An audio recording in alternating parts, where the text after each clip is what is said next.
Hoje vamos falar sobre pancadaria seca relacionada com o narrador da literatura. Que coisa legal, né? Vamos complicar depois da vinheta.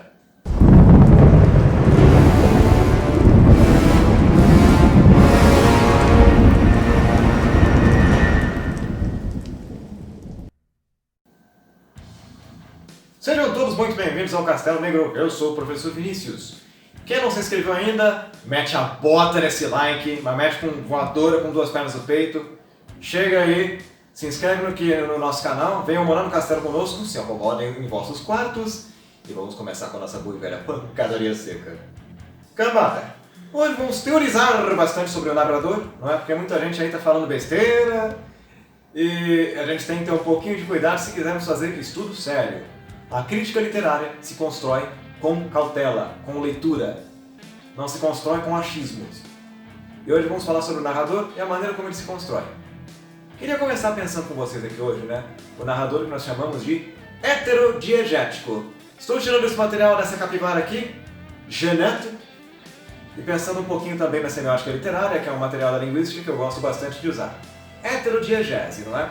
Esse é o narrador que nós vamos falar, que ele conta alguma coisa de uma perspectiva distante, de fora. O narrador, ele vai ter um distanciamento e ele vai contar uma história de uma perspectiva na terceira pessoa singular, na grande maioria dos casos, se não a totalidade da coisa. Então, o narrador é uma figura um tanto quanto sublime, um tanto quanto peculiar em muitas ocasiões.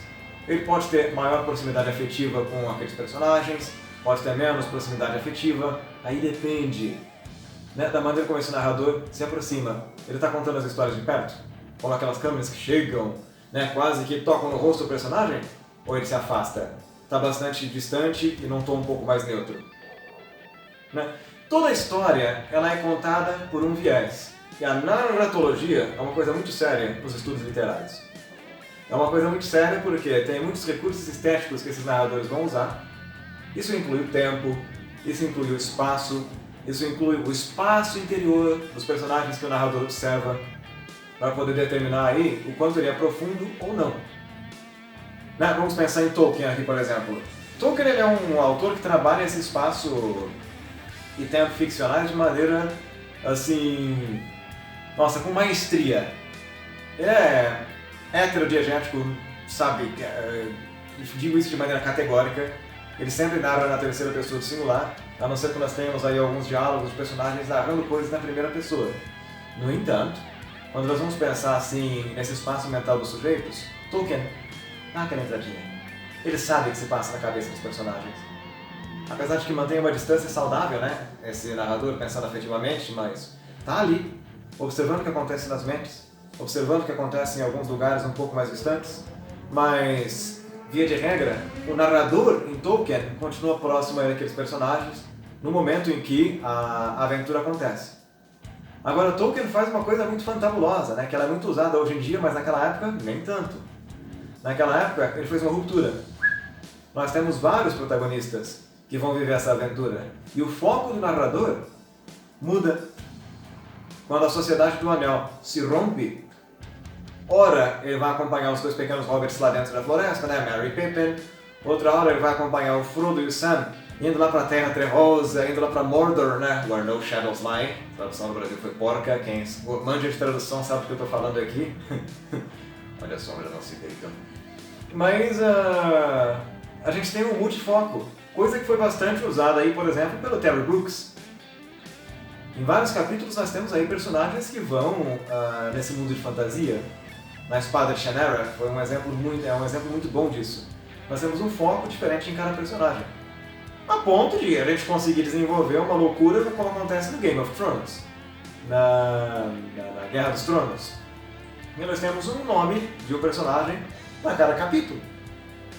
Então, os protagonistas, né, o herói literário, pós-moderno em particular, ele está muito fragmentado, porque o viés, o olhar do narrador é heterodiegético, é a terceira pessoa, ele é fragmentado, multifacetado, complexo e, nossa, muito complexo, vamos por dessa maneira.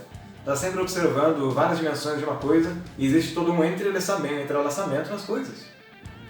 Outro material que a gente pode citar aqui, que tem um narrador bastante complexo, Quem me conhece sabe que eu gosto bastante desses escritores mais velhos um pouco, né, que tem os cabelos meio prateados, que sai muitos diamantes dessa produção toda. J.K. Rowling escreve, no português está Morte Súbita.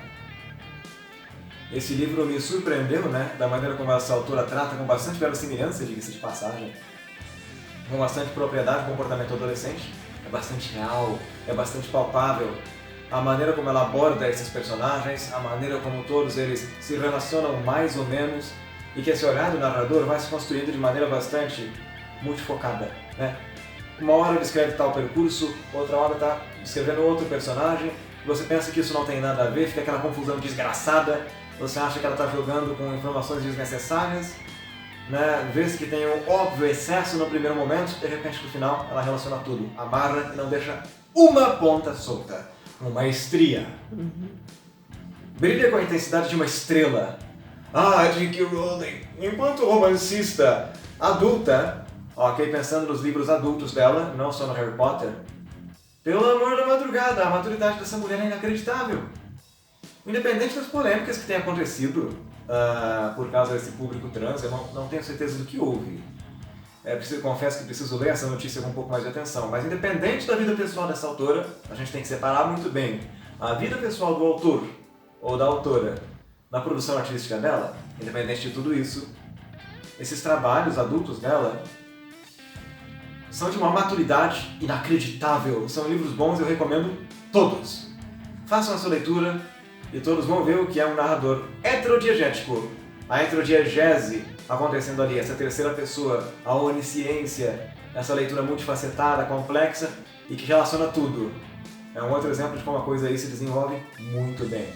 Bom, esse é só um dos tipos de narrador que queria trazer para vocês, né? Falta o homodiegético e o autodiegético, mas isso fica para um outro vídeo.